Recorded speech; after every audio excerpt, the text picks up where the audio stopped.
and welcome to this week's Good Work Show. We have a show that has all women on it. So there you go. That was a really informative introduction. It was, but it really is because it's about two women who are leading their organization. So one is a founder of a nonprofit, the other one president and CEO of another one. And they're serving youth. And also one helping with technology, the other with fitness. So it's actually going to be really cool, but nice to have a whole female cast of leaders on the show today, I think. Yeah, so first we're going to meet with Jay Davis. She is... At the bottom of the show, yeah. Yeah, so she's not first. Yes. At all. She's the first person that's written down on my piece of paper right here. So that's how that happened. Threw you off a little bit. That's how that happened. Yes. But she's going to be talking about her program to help kids who are might be dealing with I don't know if it's obesity, but just, they're just not fit. Mm-hmm. Which, a lot of us are. So Jay Fit Academy, and Jay is a personal trainer. She's a celebrity personal trainer. Has fitness in her background. I think she's a former boxer, but she incorporates lots of life skills into the fitness that she is, teaching to the young children who are coming to her.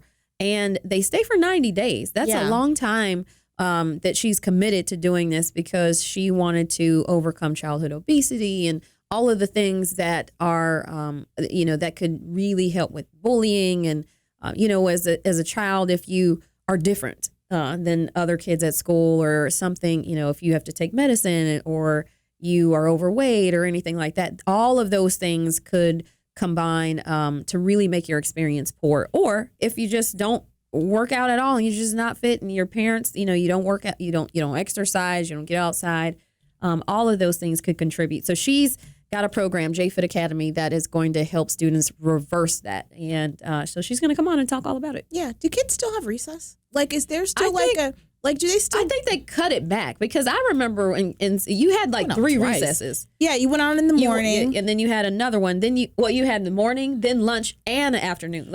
So like if you finish your lunch early, you could go outside and play. That's right. And then in the afternoon, they had afternoon recess. Mm-hmm. And sometimes it was only like 15 minutes, but you could still like go outside. It seemed long though. It did seem long. It seemed like you were out there all day. I was like, oh yes, recess, like bring it.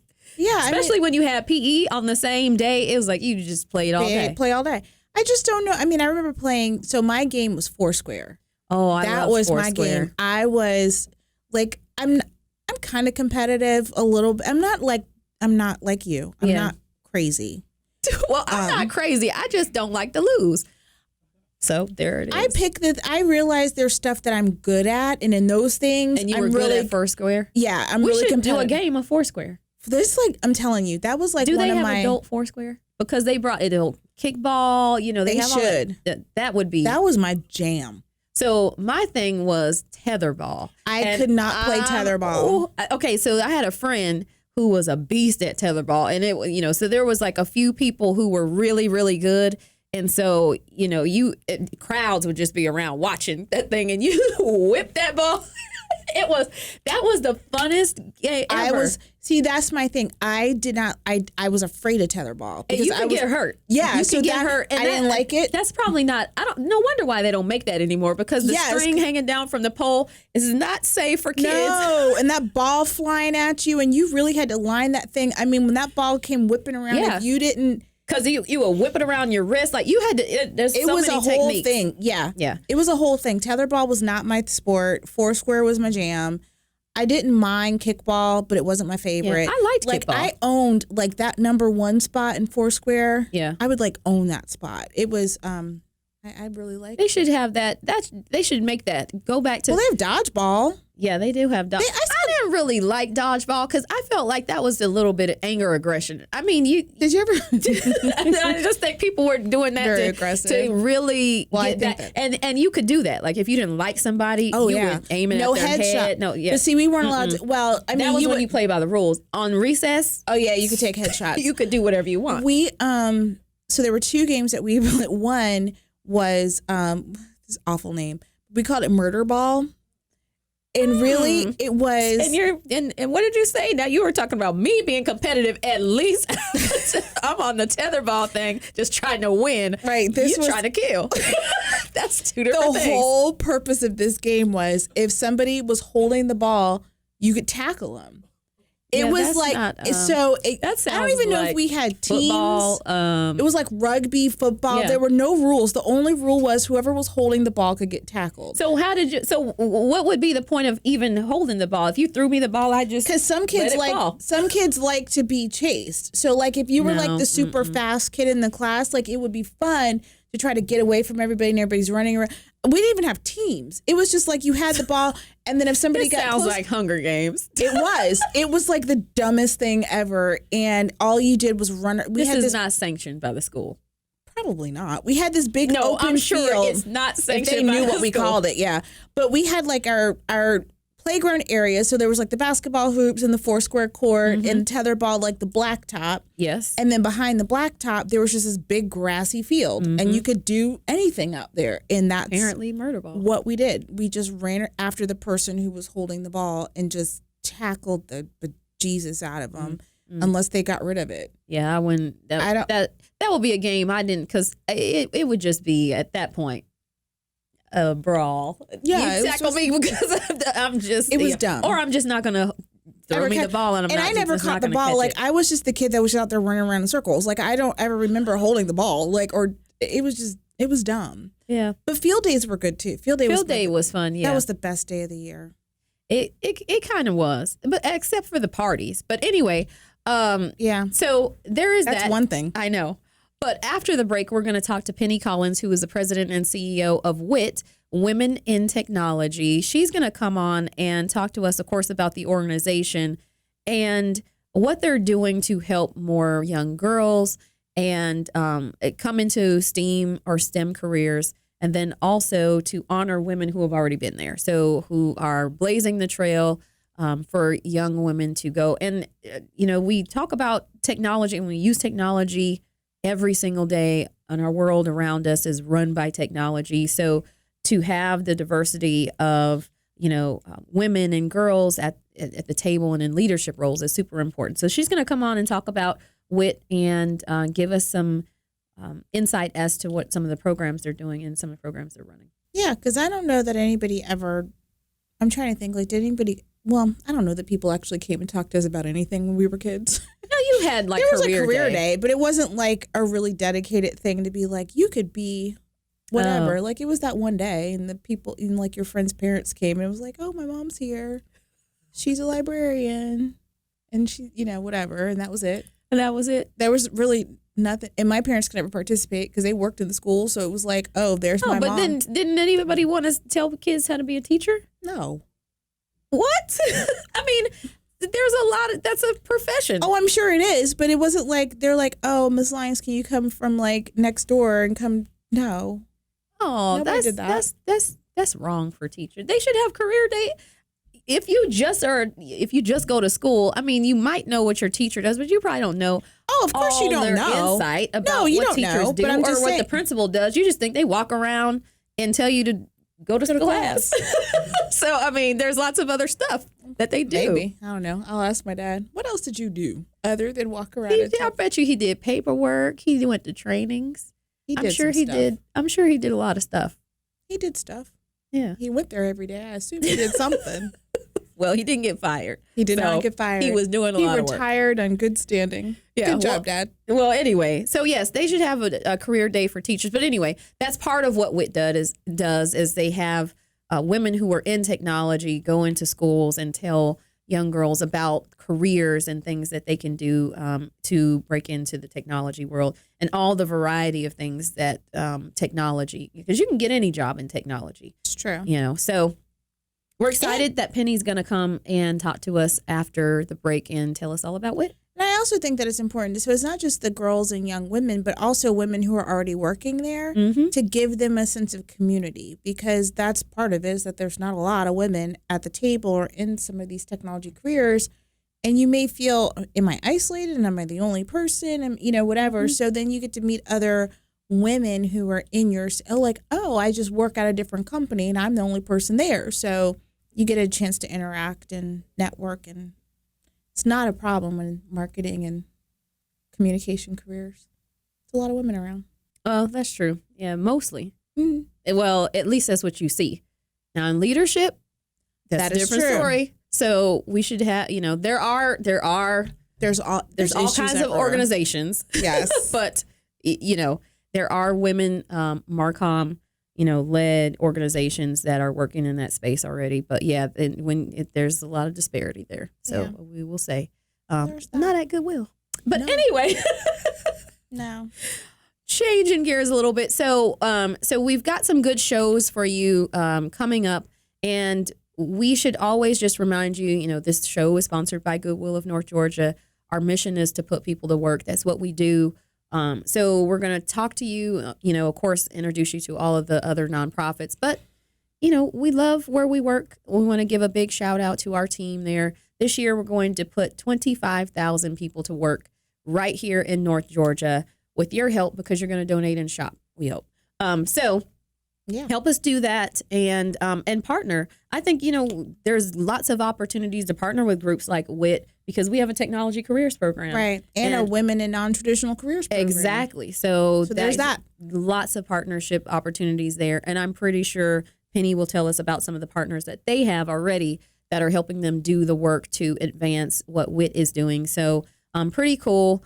And then after that, we will talk to Jay from JFit Academy and hear all about the organization that she has built to help turn the tide when it comes to our young people who aren't fit, aren't exercising, or maybe facing some challenges in their life. So stick with us. We're going to be back after the break. You're listening to The Good Work Show. To learn more about the show and how your company can tell their story, like us on Facebook and follow us on Twitter @GoodWorkShow. Audience, we are back on The Good Work Show, and we're sitting here with Penny Collins. She's the president and CEO of Women in Technology. Penny, welcome to the show. Thank you. So glad to be here. Yeah, absolutely. So, love, of course, Women in Technology. We know a little bit about the organization, but we want our audience to know, especially if they've never heard of WIT. So, why don't you tell them about it and tell them about the mission? Absolutely. So Women in Technology, we are all about how do we empower girls and women to excel in some type of a STEAM-related career. So what I mean by that is, how do we get girls educated and young women educated in all the different opportunities that are available to them in technology? And then how do we teach them? How do we encourage them? How do we mentor them? And then and make sure that they feel supported and they really understand what technology really means. But then as they become a woman in a career, in a technology career, how do we as professional women, working with all the different people in technology careers, support women in careers so that we are there to encourage each other, to support each other, to teach each other, but also more importantly, if you look around technology companies, there's not a lot of women. Mm-hmm. There really isn't. So my last company, I worked for First Data, and I was one of the only female leaders that they had amongst hundreds and hundreds of technology opportunities that they had. And First Data took a very conscious effort to look at how they could grow their women population in technology. So what WIT does is works with companies like this to look at how do we support women? How do we help them to have confidence? How do we help them to feel more empowered, as well as have the soft skills so that they know how to communicate and have a seat at the table. Yeah. And that's really key for what we do. Yeah. That's really cool. So the organization was founded in 1992. Correct. So talk to us a little bit about what made a group of women, I assume. Yes. I assume it's a group of women. Decide, hey, we need to have this organization. 92, tech stuff was happening. Mm-hmm. I guess tech stuff was always happening. Always happening. But yeah. Just but like in a way that was really noticeable. So what made these ladies get together and say, okay, we're going to start this organization and really think forward into the future on making sure that women are included in technology careers? It's amazing. It's actually really an amazing story. There were a group of 5 women who were all in technology. And they decided to get a group together and just have dinner and drinks and just talk about technology. Technology was new and they weren't sure if it was going to be around for a while. Mm-hmm. So it was really for them to have dinner and just talk, just network and get to know each other. What they found was other women wanted to be part of it. When they heard about what they were doing, they're like, we want to be part of what you're doing. So they decided to look at growing it and brought more women into their network of dinner and drinks. And then soon they started thinking about, well, we shouldn't just come here and eat and have drinks. Let's do more. How can we give back? So then they formed WIT, and they started looking at opportunities to help the community, help the girls, and help the women. And it just grew from there. Yeah. It's an amazing story. Yeah, that is amazing. So tell us why it's important, though, when we talk about STEAM or STEM even, and just making sure that, there's a variety of voices at the table. Mm-hmm. Tell me why that's important, and maybe even some things that, the general public may not understand fully about why it's so important to have diverse voices at the table, especially when we're talking about technology and the things that are going to move our society forward. Absolutely. I think we can all say that there is disparity within the community around not having enough women at the table in technology. If you really think about diversity and inclusion, when you have a diverse group with different backgrounds, with different ideas, that sparks innovation. And when you have innovation, that grows a company and it grows the bottom line.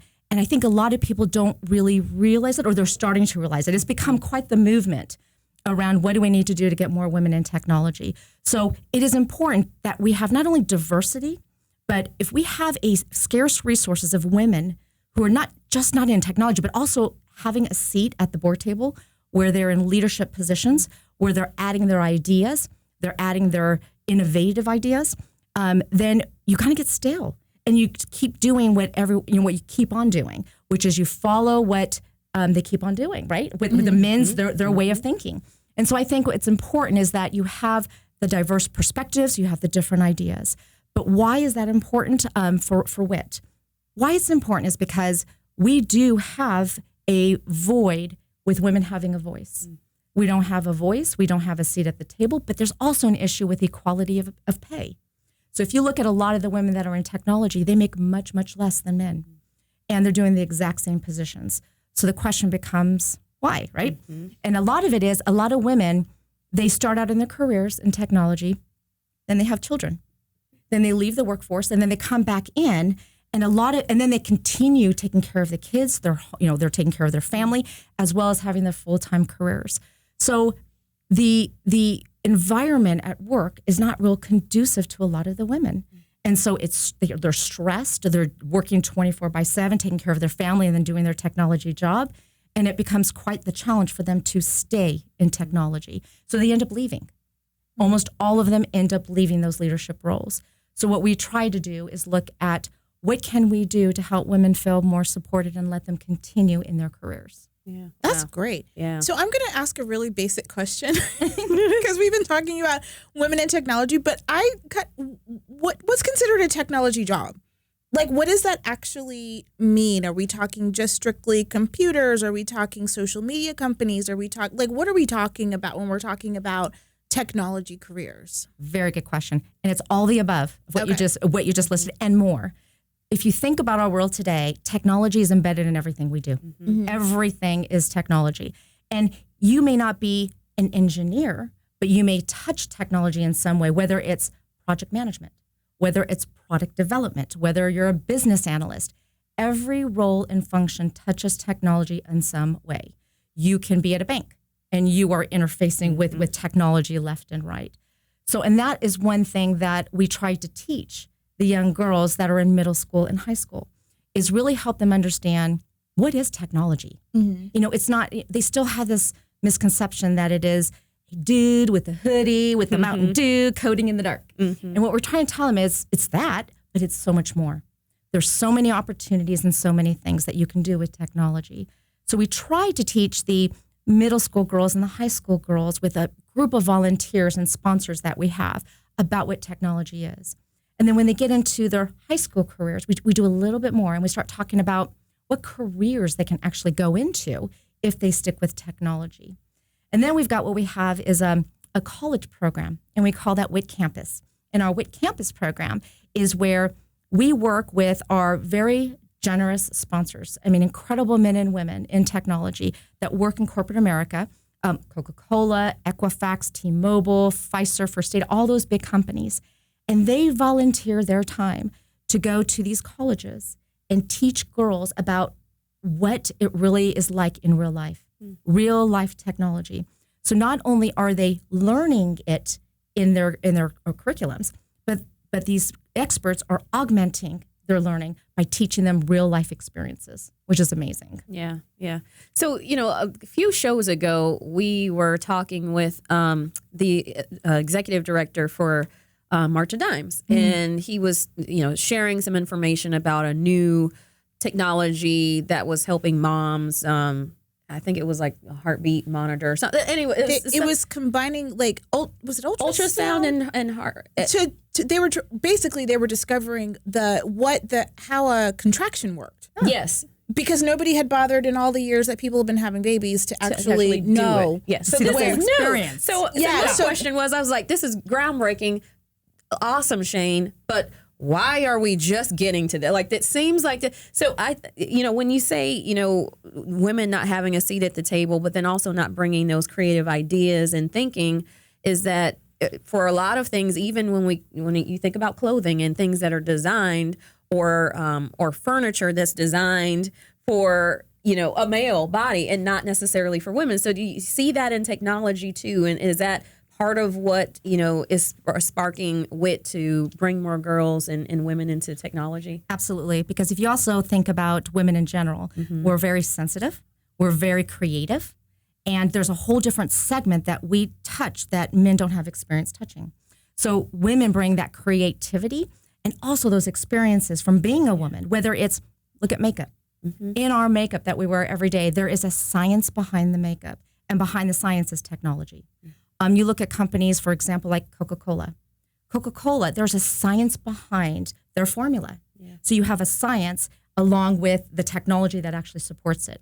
So to your point, yes, women bring that other side to it. Yeah. But I will have to say that we also need men.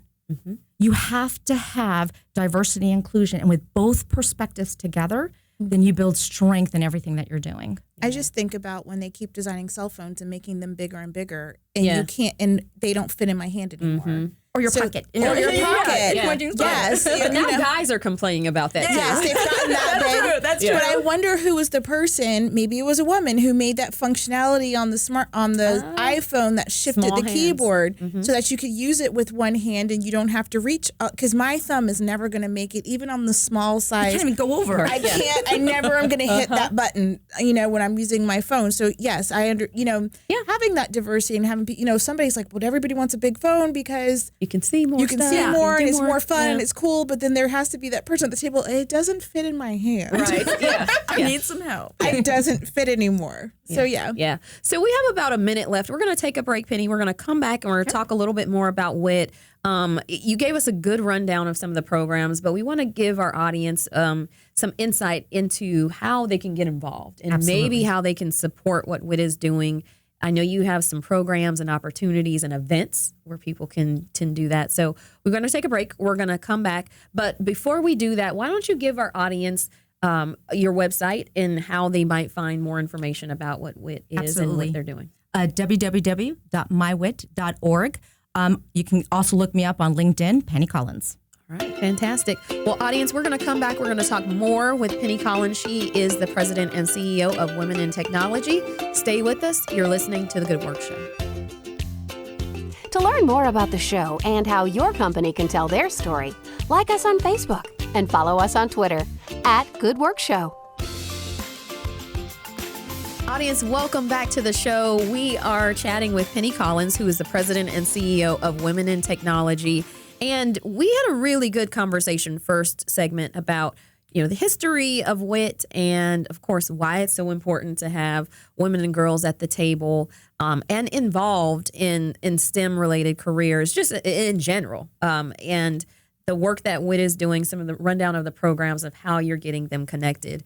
But you also are recognizing women who have been there. And so not just getting, the new generation there, but recognizing the work that the women who've gone before them have blazed the trail for. So you have an event that comes up and where you do just that. So can you tell us a little bit about the Women of the Year Awards? I would be happy to. Yeah. I love this event.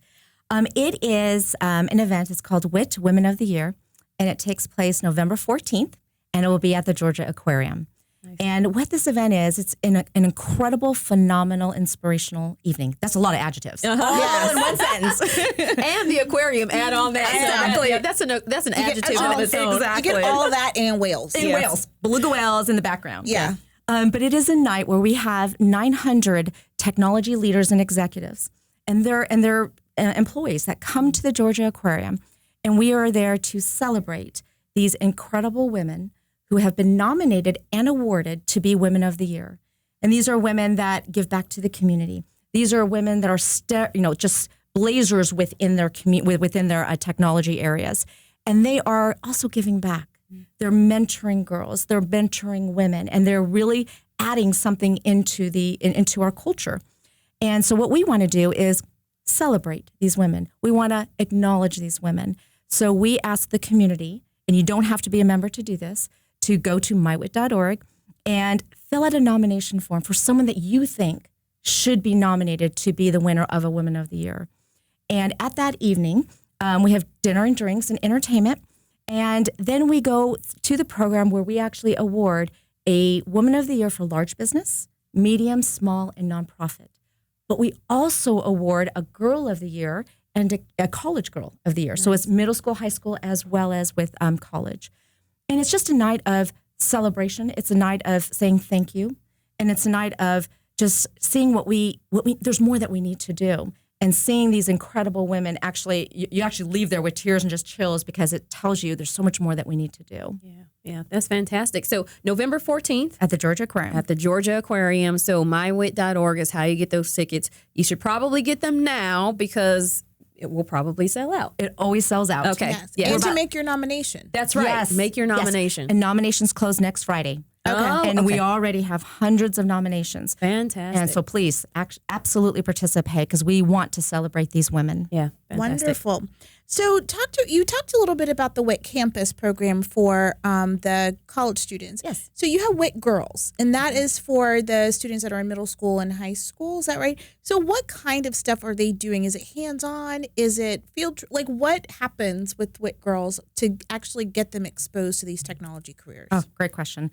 So there's actually a lot we do. One of the things we do is we have a mentoring program and a shadowing program. Mm-hmm. So these WIT girls partner with a mentor that's in corporate America, and that woman spends time with this girl, teaching her about technology, teaching her about coding, teaching her how to not be afraid of it, to embrace it, and to go after it.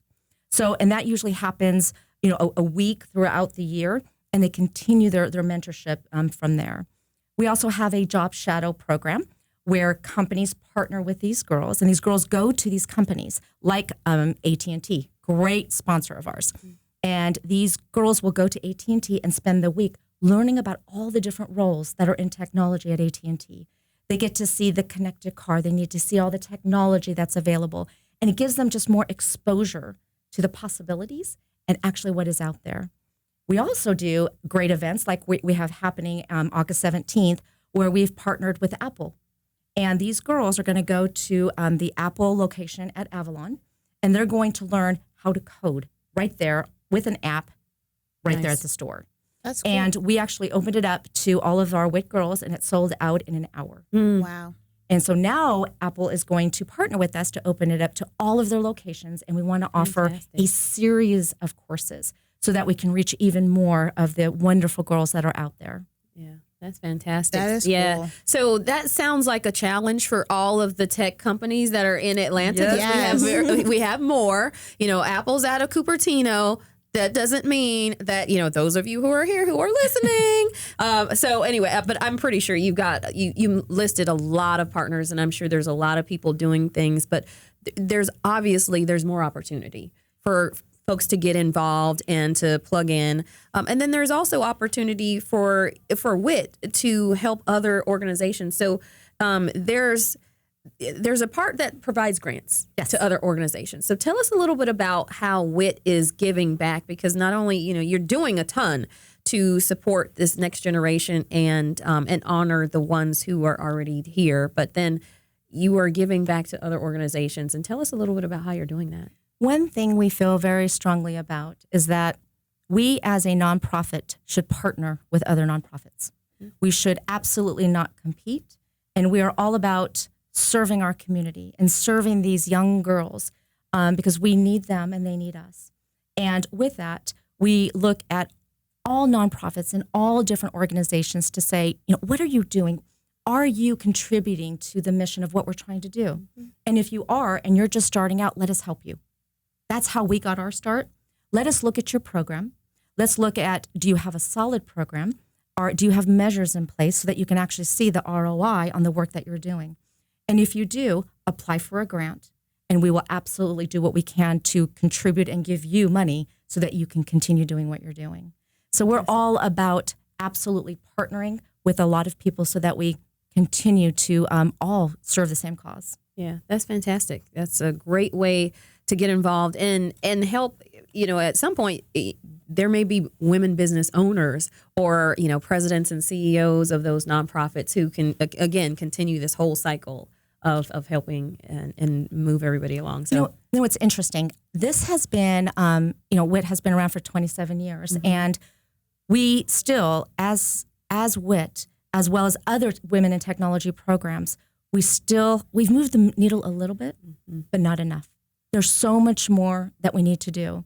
And I believe that there's definitely strength in numbers. So we've got to look at how we come together and really look at how we make more of an impact. And it's not just about educating girls and women and encouraging them to stay within their careers. It's all about, why is it the way that it is? Mm-hmm. What behaviors have to change in the workplace and between the relationships of men and women to allow us to get over this and resolve the issue so that we can continue to have equity within women in technology. And it's one of those things where it can't be something that is off to the side.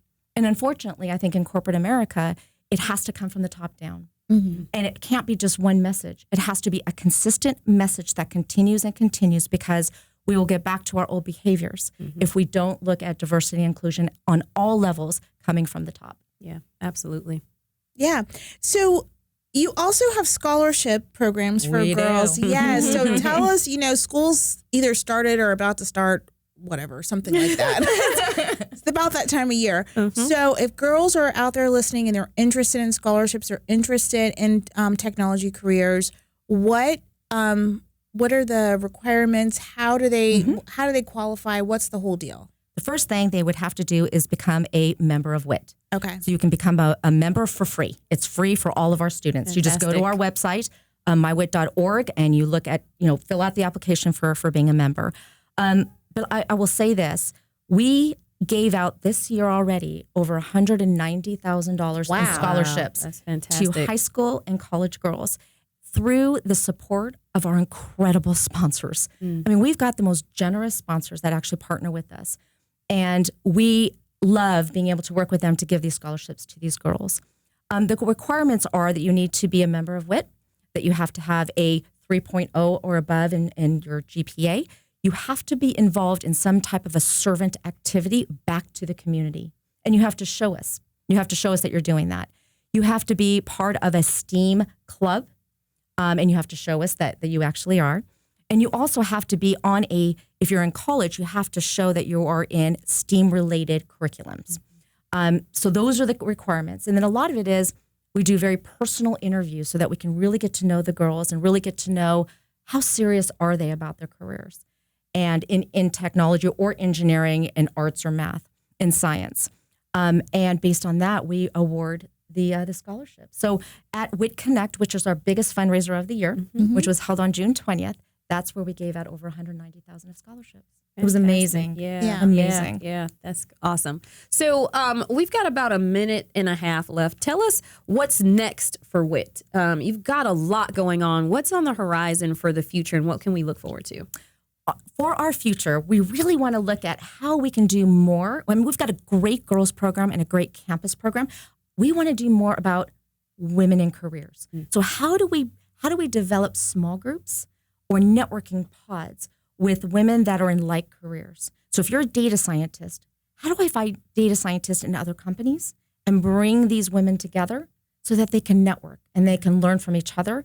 And that is the key also for them to feel more empowered and have more confidence. They need to know that there's other women out there to support them. So that's really what we want to focus on. Wow. So if anybody's looking for an opportunity and wants to help you put all of that together, or if you're one of those women who is a data scientist, or you're in technology and you're like, yes, I would love to do that, they should probably call you and reach out, mywit.org, and sign up to become a volunteer or just get involved in some way, because I think that, to me, could absolutely have legs, because if you think you're the only one, or you're the only one you see in your company, you don't know who else is out there. Absolutely. Yeah. And the one key thing is that we live and breathe because of our volunteers. Yeah. We have over 300 volunteers, and they are what make us successful. So volunteer and use that as an opportunity to give back. All right. Well, Penny, it was a pleasure to have you on the show. Absolutely. Thank you so much to you and Wit. And we can tell your passion is like coming I through. know, yes. So yes, mywit.org is how you find out all the information, everybody. November 14th is the Women of the Year Awards. Make sure you go, make sure you nominate, and just support all the work that Wit is doing. So appreciate you coming by. Thank you for allowing me to be here. Absolutely. You're listening to The Good Work Show.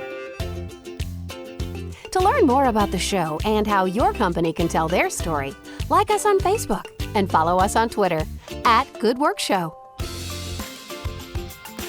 Audience, welcome back to The Good Work Show. We are excited to be sitting here with Jay Davis, Jay Fit Academy, and we want to dig into that. But first, we want to hear about you and your story. So tell us a little bit about yourself. Don't it looks like you're like, oh, I don't want to talk about myself. But no, we definitely want to talk about you a little bit, so we can give our audience a little bit of background about who you are and why you're so equipped to run J Fit Academy and help those who you're helping. Okay, I think I can handle that. Well, I'm 46 years old. I am a personal trainer, also a retired firefighter, paramedic, and I've had 6 back surgeries. So with that being said, all of that kind of ties into why I care so much about personal training and helping people get to where they feel comfortable and happy. J Fit Academy came from just my love of kids and working in the community and seeing kids of different backgrounds suffer different things and go through different things. The J Fit Academy is a 501c3, and it is to help combat childhood obesity and diabetes, and also bullying. So as you know, the obesity and the bullying kind of goes hand in hand. Either they're being bullied or they're doing the bullying. And so a lot of these kids have issues, socialization issues, and low self-esteem. And so with the program, we take them for 90 days and we train them.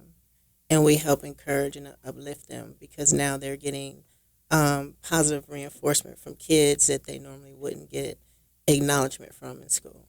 Wow. So it all kind of ties together with just me being in the community and just always trying to find a way to give back.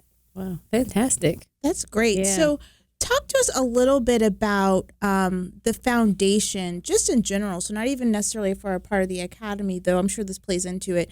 But how does it make a difference for a kid if they are learning some of these lessons young about having a positive feeling about exercise and that kind of stuff? Like, how does that kind of set them up for now, but also for the future? Well, first off, sports and exercise, it helps the child feel confident about their abilities and their body and what they're capable of doing. When you put a child into competitive sports, they learn how to compete. And that's very important early on, because life is a competition in every area. When you're dealing with school, the workplace, grades, just pretty much about everything. It's a competition. Even when you're just taking a test to get your driver's license, it's a competition. You have to pass it in order to get your license. So when you start working with kids early on and they learn confidence in their ability, confidence in their body and what they're able to do, then they have more of a competitive perspective about things, and they're willing to at least try. That's cool. Yeah, because I never liked running when I was a kid. I don't like running now. So you think if you'd run as a child, you might like it now? Sure. You think? Maybe. I mean, that's possible. It's possible. I didn't like it. Still don't. It's definitely environmental. Yeah. My son, all he talks about is going to the gym to work out. And he's 4. And that's because that's what he's always been around.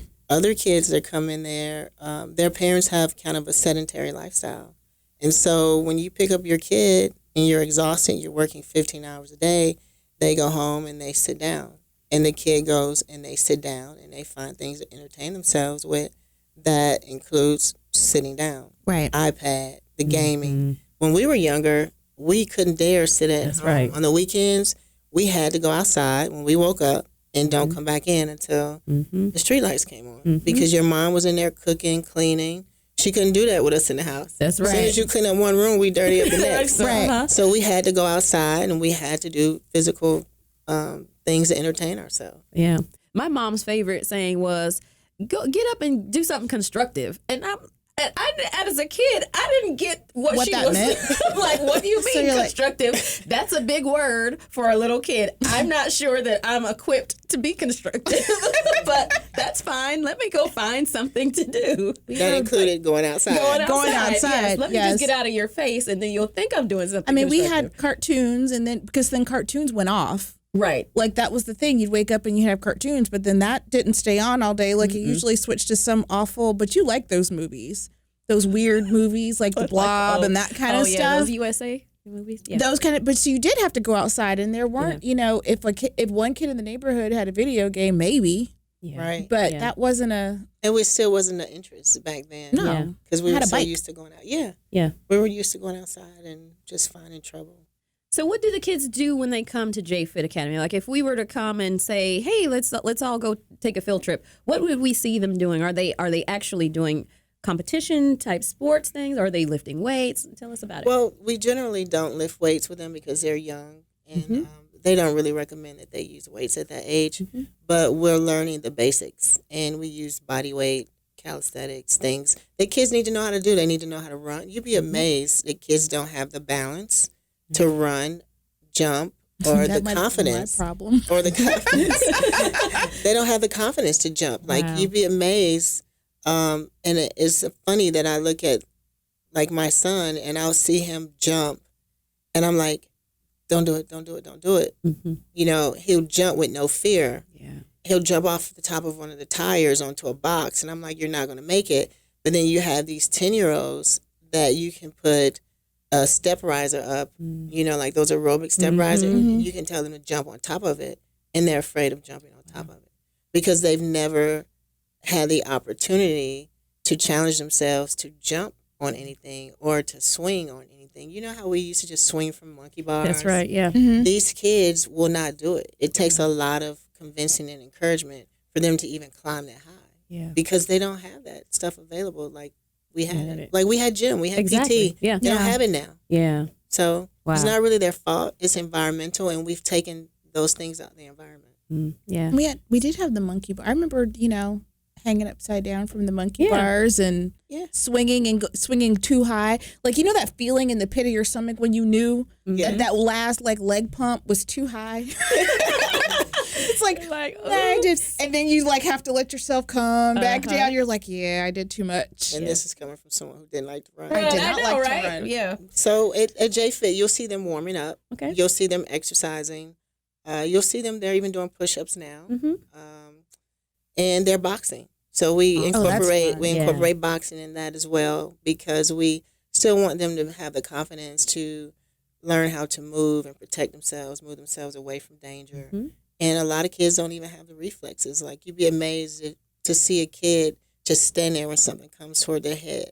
They just stand there because they've never been put in that situation.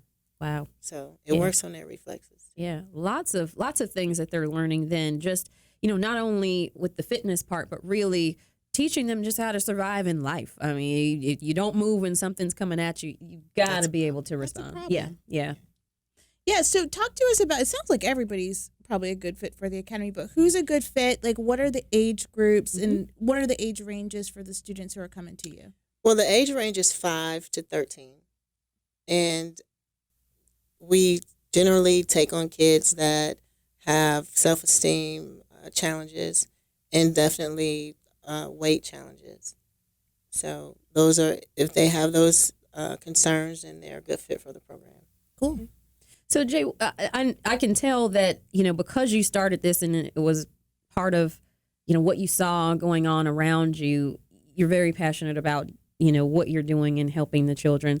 But what do you get out of it? You've been doing the camp for a while, and kids are coming to you, and maybe they've come and gone, and you've seen some improvement. Right. So tell us a little bit about, how that makes you feel, because you're a part of that success for some children who now, whether they work out every day or not after they leave you, they will remember something that you taught them. Well, it's very rewarding for me. I have parents to come in on a regular basis and say that they see the change in their child, and they thank me. They've dropped a couple sizes in 90 days. These kids have lost weight. They're more confident, and you can just see in their eyes when they come in the gym, they're not the same kid as they were when the first day. And it's amazing to see their confidence. Like, these are kids that came in and they were broken. Like, their confidence, as far as interacting with other kids, they were kind of very timid. And so now I can't keep them quiet. They come in there and they're talking, they're socializing, they're dancing. And I see more of a childlike spirit with them instead of being afraid to engage and socialize, which is normal for kids. Kids are very talkative. Like, I have to tell my son, stop talking. He's a stranger. Everybody's not nice. Like, you can't just talk to everybody. And so it's normal for them to want to engage. But these kids come in and they're very withdrawn sometimes, and they're afraid to talk. And now I can't keep them quiet. Yeah, that's awesome. That's great. Yeah. So where can people go to find out more information if they're like, my kid might be a good fit for this? Well, they can go to www.jfit.org, and that's JAIFIT.org. They can also go on the gym's website, which is boxfitfitness.com. And then they also can follow me on Instagram and social media as Body by J, and that's JAI. Fantastic. And we should just remind people, what's the investment that parents would have to make to get their kids involved in this? Well, the investment for the parents would be, I believe there's a $25 application fee. And then the other investment, which is the largest investment, is commitment and their time. So they need to be willing to commit the time and get their kids to the program twice a week, because they've taken a spot from another potential child that could have really used the spot. And the spots are, they're very time consuming. It's a lot of work to go into these kids, and it isn't free, but we provide the service for free, and we work on donations. And so it's important that the parent really utilizes the space that they occupy for their child and that they've taken away from someone else. Wow. So it's twice a week for an hour, or? Yes, it's for an hour, and it's for 90 days. Okay, cool. Yeah, that's great. So, Jay, we appreciate you stopping by the show. jfit.org. Yes. There's where you can find JFit Academy online. Please make sure you look it up. Thank you for what you're doing to support our youth. That's awesome. Thank you. Absolutely. You're listening to The Good Work Show.